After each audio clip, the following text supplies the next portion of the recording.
انسان کسی چیز کی پیروی اس وقت تک مت کرنا جب تک تمہیں ڈیفینیٹ علم نہ اس کے بارے میں آ جائے. بے شک کان، آنکھیں اور عقل اس کے بارے میں پوچھا جائے گا کہ تمہیں یہ 3 انسٹرومنٹس دیے تھے، تم نے ان کو استعمال کر کے حق بات تک پہنچنے کی کوشش کیوں نہیں کی. اور علم جو ہے وہ 2 ہی ہے. ایک ریویلڈ نالج ہے، وحی کا علم جو کتاب و سنت کی شکل میں ٹرانسفر ہوتا ہے، اور ایک ایکوائرڈ نالج ہے، سائنس کا علم، the knowledge obtained through observations and experiments. یہ دونوں ڈیفینیٹ علوم ہیں، لیکن اسٹیبلش سائنس، ہائپوتھیسز یہ تھیوریز کی بات نہیں کر رہا. آج چونکہ میرا ٹاپک جو ہے وہ علم وحی ہے، ریویلڈ نالج، لہٰذا میں اسی کو ایمفسائز کروں گا. چنانچہ سورۃ الاحقاف کی آیت نمبر 4 ہے کہ نبی علیہ السلام کو یہ اللہ تعالیٰ نے سکھایا کہ جب کبھی بھی آپ سے کوئی بحث و مباحثہ کرے تو آپ نے اس سے بات کس طریقے سے کرنی ہے. ایتونی بکتاب من قبل ھذا او اثارۃ من علم ان کنتم صادقین. اگر تم اس کتاب کو نہیں مانتے نا، ایتونی بکتاب من قبل ھذا، اس سے پہلے کوئی اور کتاب نازل ہوئی ہے وہ لے آؤ میرے پاس. او اثارۃ من علم، یا کوئی انبیاء کی وحی میں سے آثار علم کے چل رہے ہوں، اگر تم سچے ہو تو ہمیں قرآن کیا کہتا ہے کہ بات کرنی ہے تو کتابوں سے اور انبیاء کے آثار یعنی سنت سے. تو سر پھر میں کیوں نہ کہوں، مرنے سے پہلے اے مسلمان کر لے اس پہ غور. کتابوں کا خدا اور ہے، بابوں کا خدا اور. اللہ تو ہمیں کہہ رہا ہے علمی کتابی بنو. ایتونی بکتاب من قبل ھذا او اثارۃ من علم.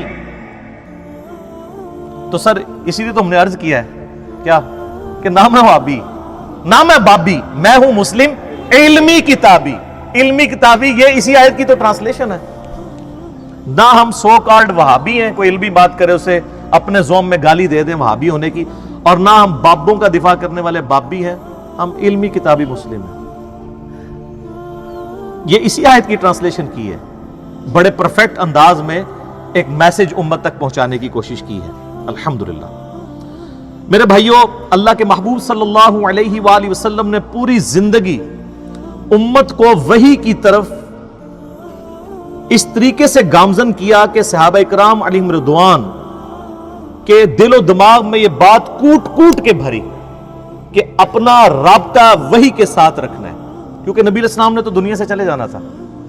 آپ علیہ السلام اپنے نائب کے طور پر علم وحی جو اللہ نے آپ کو دیا تھا کتاب و سنت کی فارم میں، وہ صحابہ کرام اور اہل بیت علیہم السلام اجمعین کے حوالے کر کے گئے. اس حوالے سے مجھے درجنوں احادیث فی البدی یاد ہے. ٹاپ آف دا لسٹ وہ حدیث جو صحیح مسلم میں ہے، جو روایت کی ہے امام محمد باقر بن علی بن حسین بن علی علیہم السلام اجمعین، جو امام حسین علیہ السلام کے پوتے ہیں، اور انہوں نے روایت کی ہے جابر بن عبداللہ سے، اور ان سے آگے حدیث سنی ہے امام جعفر جو امام باقر کے بیٹے ہیں، انہوں نے، جو 148 ہجری میں فوت ہوئے اور باجزید 191 میں پیدا ہوئے. وہ کہتے ہیں دونوں جڑے ہوئے، یہ وہ والے امام جعفر. تو وہ کہانیوں میں امام جعفر ہے نا، یہ صحیح مسلم میں انٹرنیشنل نمبر کے مطابق 2005 نمبر حدیث ہے. جابر بن عبداللہ کہتے ہیں، اور اس کو نقل کیا امام باقر نے، ان سے امام جعفر نے، اور پھر 2 واسطوں سے امام مسلم نے لیا، کہ نبی علیہ السلام جب کبھی بھی کوئی خطبہ دیتے، عید کا خطبہ، جمعے کا خطبہ، یا اس کے علاوہ کبھی بھی تقریر کرتے، تو آپ علیہ السلام یہ جملے ضرور بولا کرتے: اما بعد فإن خیر الحدیث کتاب اللہ وخیر الہدی ہدی محمد صلی اللہ علیہ وآلہ وسلم وشر الامور محدثاتها وکل محدثۃ بدعہ وکل بدعۃ ضلالہ وکل ضلالۃ فی النار. کچھ الفاظ اس میں سنن نسائی کے بھی ہیں، ابو داؤد کے بھی ہیں، ترمذی کے بھی ہیں. بہرحال مین جو پورشن ہے وہ صحیح مسلم کی یہ حدیث ہے. آگاہ ہو جاؤ اس کے بعد کہ سب سے بہترین کلام اللہ کی کتاب ہے اور سب سے ہدایت یافتہ راستہ محمد صلی اللہ علیہ وآلہ وسلم کا ہے، اور بدترین کام وہ ہیں جو دین میں خود سے داخل کر دیے جائیں۔ اس طرح کے تمام کام گمراہیاں ہیں، اور یہ تمام گمراہیاں دوزخ میں لے جانے والی ہیں۔ اللہم اجرنا من النار۔ مرنے سے پہلے اے مسلمان کر لے اس پہ غور، کتابوں کا خدا اور ہے، بابوں کا خدا اور۔ پھر صحیح مسلم میں جو حجۃ الوداع کی حدیث ہے، انٹرنیشنل نمبر کے مطابق 2950 2950، وہ بھی جابر بن عبداللہ سے ہے رضی اللہ تعالیٰ عنہما، اور وہ بھی امام باقر علیہ السلام نے ہی روایت کی ہے۔ امام باقر ان کو ملنے کے لیے جاتے ہیں، نابینا ہو چکے ہوتے ہیں جابر بن عبداللہ، ان کو پتہ چلتا ہے کہ میرے نبی کا بچہ آیا، تو وہ ان کے گریبان کے بٹن کھولتے ہیں، اپنا ہاتھ رکھتے ہیں اور کہتے ہیں تو میرے نبی کا بیٹا ہے، تو مجھ سے جو چاہے پوچھ۔ تو کہتے ہیں کہ چچا جان مجھے بتائیے کہ نبی صلی اللہ علیہ وآلہ وسلم نے حج کیسے کیا تھا؟ تو سر وہ 8 صفحوں کی حدیث ہے، حج کے ٹاپک پہ سب سے لمبی حدیث یہی ہے، اور مشکات میں حج والے چیپٹر میں آپ کو پہلی حدیث یہی ملے گی، اسے حدیث جابر کہتے ہیں، یہ امام باقر نے روایت کی ہے۔ اس میں الفاظ ہیں کہ نبی علیہ السلام نے ہمیں خطبہ دیتے ہوئے فرمایا تھا میدان عرفات میں کہ میں اپنے بعد تم میں وہ چیز چھوڑ کر جا رہا ہوں جسے مضبوطی سے پکڑ لوگے کبھی گمراہ نہیں ہوگے، اور وہ اللہ کی کتاب ہے۔ مسلم شریف میں صرف کتاب اللہ کا ذکر ہے، سنت بھی اسی میں داخل ہے، کیونکہ من یطع الرسول فقد اطاع اللہ، جس نے رسول اللہ کی اطاعت کی اس نے گویا اللہ کی اطاعت کی۔ البتہ مستدرک للحاکم میں ایک روایت ہے انٹرنیشنل نمبر کے مطابق 318، وہ عبداللہ ابن عباس سے، وہ کہتے ہیں کہ نبی علیہ السلام نے فرمایا تھا 2 چیزیں چھوڑ کر جا رہا ہوں، ایک اللہ کی کتاب ہے، اس کو مضبوطی سے پکڑ لینا، دوسرا تمہارے نبی صلی اللہ علیہ وآلہ وسلم کی سنت ہے، اسے مضبوطی سے پکڑ لینا، کبھی بھی گمراہ نہیں ہوگے۔ تو نبی علیہ السلام کیا کہہ رہے ہیں، بابوں کو پکڑنا یا کتابوں کو؟ تو سر پھر عرض کیوں نہ کریں کہ مرنے سے پہلے اے مسلمان کر لے اس پہ غور، کتابوں کا خدا اور ہے، بابوں کا خدا اور۔ کتابوں کے ساتھ جوڑ کے گئے، سر نبی علیہ السلام کے پاس تو وہ بابے تھے جو چھوڑے بھی جا سکتے تھے، صحابہ اکرام، اہل بیت، خلفائے راشدین۔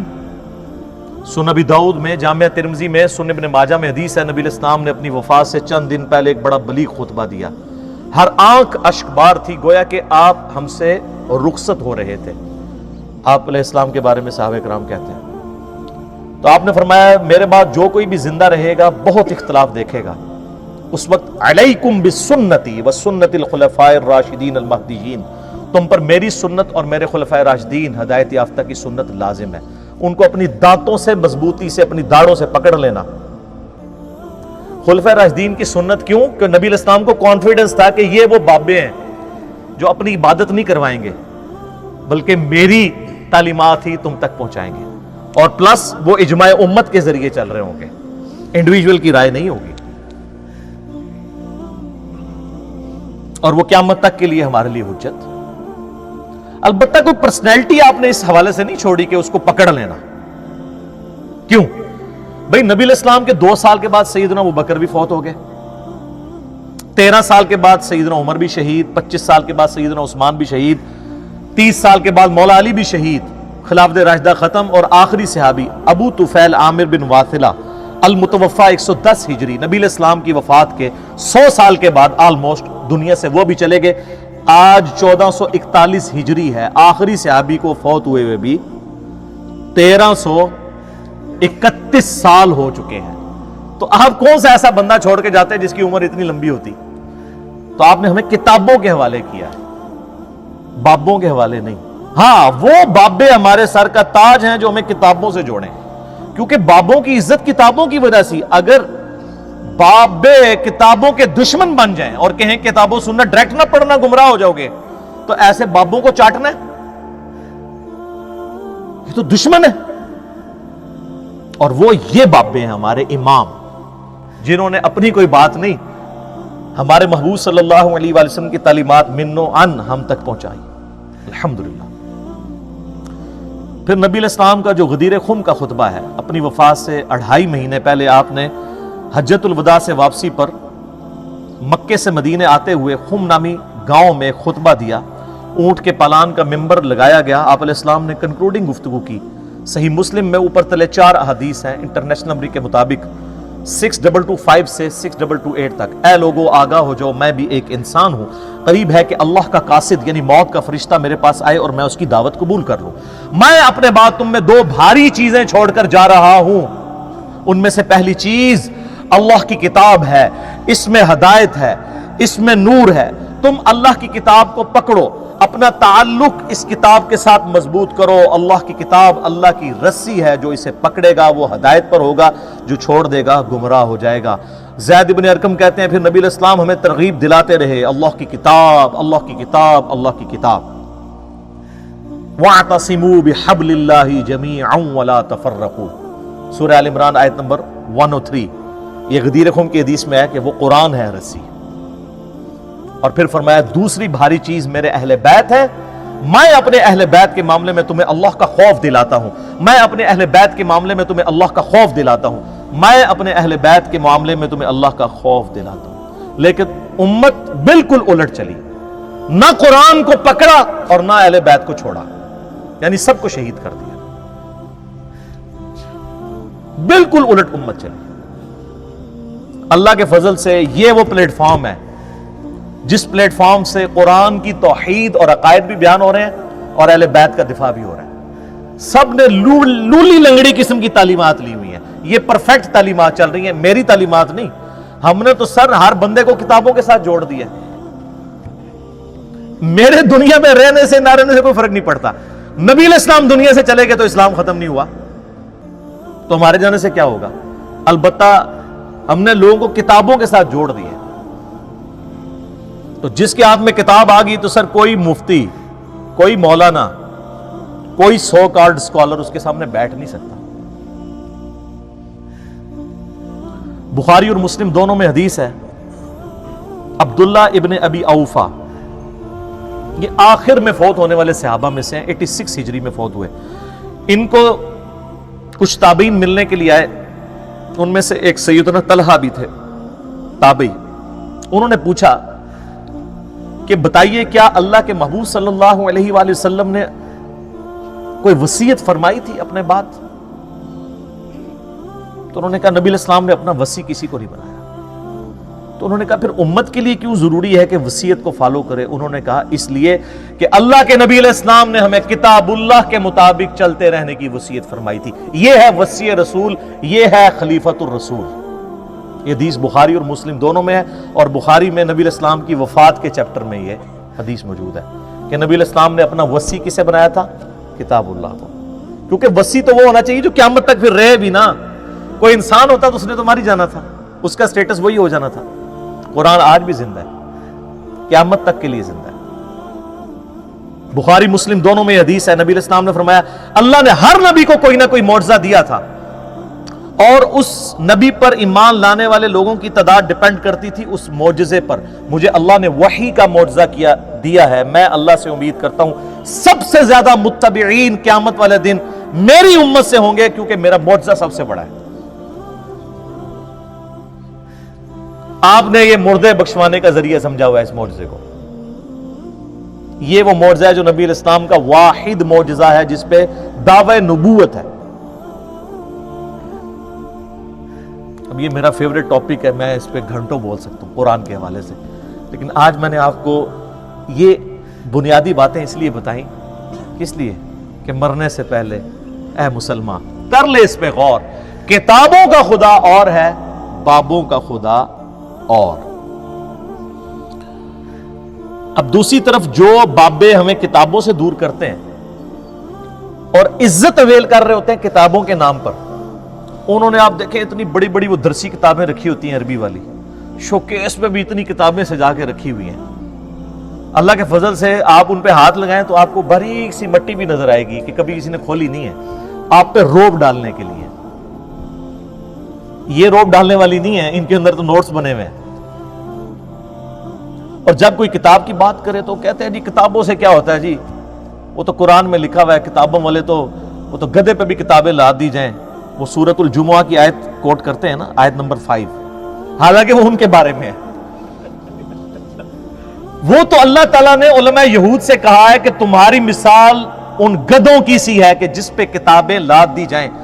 گدھا چونکہ کتاب پڑھ کے ہدایت نہیں حاصل کر سکتا, صرف بوجھ ہی اٹھائے پھرتا ہے, صرف شوکیس میں سجا کے ہی رکھتا ہے. تو گویا وہ علماء جو کتابوں سے استفادہ نہیں کرتے وہ گدھے ہیں, اور جو کتابوں سے استفادہ کر کے لوگوں کو کتاب اللہ کی طرف بلاتے ہیں وہ تو نبی علیہ السلام کے جانشین ہیں. دیکھیں کیا بات تھی اور کس طرح یہ فٹ کر دیتے ہیں. اسی کانٹیکسٹ میں وہ آیت بڑی اہم ہے, سورۃ النساء کی آیت نمبر 59, یا ایھا الذین آمنوا اطیعوا اللہ واطیعوا الرسول واولی الامر منکم. اے اہل ایمان اطاعت کرو اللہ کی اور اس کے رسول کی, اور جو تم میں حکمران ہے اس کی. لیکن حکمران کی اطاعت ایبسولوٹ نہیں ہے, وہ ریلیٹو ہے. فَإِن تَنَازَعْتُمْ فِي شَيْءٍ فَرُدُّوهُ إِلَى اللَّهِ وَالرَّسُولِ. اگر تمہارا تنازع کھڑا ہو جائے تو پھر اللہ اور اس کے رسول سے فیصلہ کروانا ہے. إِن كُنتُمْ تُؤْمِنُونَ بِاللَّهِ وَالْيَوْمِ الْآخِرِ. اگر تمہارا ایمان ہے نا اللہ پر اور قیامت کے دن اللہ سے ملاقات کرنے پر, تو اس شخص کی یہ روش ہوگی کہ وہ فیصلہ اللہ رسول سے کرائے گا. ذَلِكَ خَيْرٌ وَأَحْسَنُ تَأْوِيلًا. اسی میں تمہاری خیریت ہے اور اسی کا انجام بہتر ہونے والا ہے. کتنی دھمکی ہے. اچھا, آج اللہ رسول سے ہم کیسے فیصلہ کروائیں گے؟ کتابوں سے. آج اللہ اور اس کا رسول ہمارے سامنے ایز این انسٹیٹیوشن ہے, سامنے تو نہیں ہے, ان کی تعلیمات کتابوں میں. تو سر پھر ہم آپ کو کیوں نہ جھنجھوڑیں کہ مرنے سے پہلے اے مسلمان کر لے اس پہ غور. کہیں ایسا تو نہیں ہے کہ کتابوں کا خدا اور ہے اور بابوں کا خدا اور جب تجھے پتہ چلے گی نا حقیقت کہ ایسا ہی ہے, پھر تو کہے گا میں نہ میں بابی, نہ میں بابی, میں ہوں مسلم علمی کتاب. اور جب ان لوگوں سے کہا جاتا ہے کہ جو کتاب اللہ نے نازل فرمائی ہے اس کی پیروی کرو, تو کہتے ہیں نہیں, بلکہ ہم تو اسی چیز کی پیروی کریں گے جس پر ہم نے اپنے باپ دادا کو پایا.